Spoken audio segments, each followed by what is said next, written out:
किसका शुक्रिया अदा करूं? बात आज सुबह की है। मैं कल अपनी बिटिया और उसके 2 बच्चों को उसके घर गांधीधाम गुजरात में सुबह छोड़कर वापस उसी ट्रेन से शाम को वापस उज्जैन आने के लिए सफ़र शुरू किया।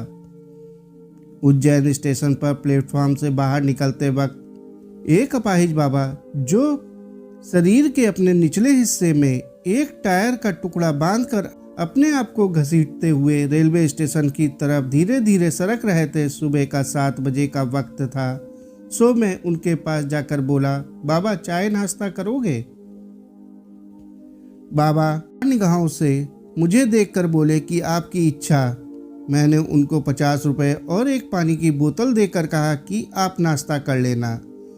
स्टेशन से बाहर आकर ऑटो रिक्शा वाले से किराया कम कराने की सुबह सुबह की पहली बोनी, यानी सवारी होने के कारण 60 रुपये की जगह 40 रुपये में भाड़े की जद्दोजहद कर मैं रिक्शे में सवार होकर अपने घर की ओर रवाना हुआ।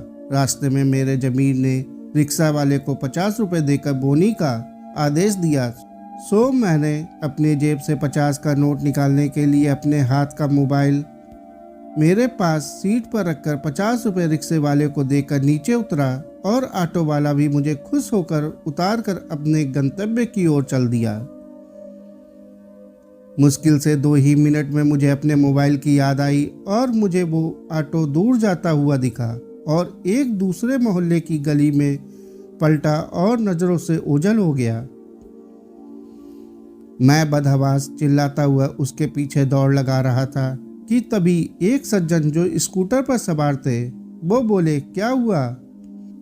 मैंने मोबाइल वाली बात बताई तो वो तत्काल वापस मुड़े और बोले, बैठो मैं भी चलता हूँ। मुश्किल से 100 मीटर ही हम स्कूटर से चले होंगे तो मैंने कहा, ऑटो वाला तो दिखाई ही नहीं दे रहा है।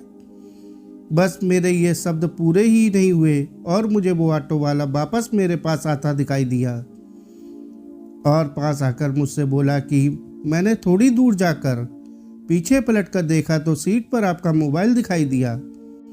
इसे मैं आपको वापस करने आया हूँ। मैं प्रसन्न स्तब्ध सा खड़ा ये तय नहीं कर पा रहा था कि मेरे मोबाइल को वापस प्राप्त होने का मैं किसका शुक्रिया अदा करूँ।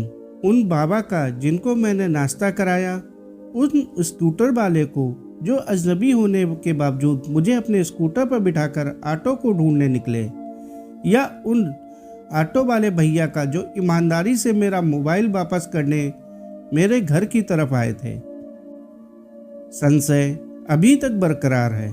साथियों, अब आप ही लोग कमेंट करके बताएं कि मैं किसका शुक्रिया अदा करूं। और कहानी को अंत तक सुनने के लिए आपका बहुत बहुत शुक्रिया।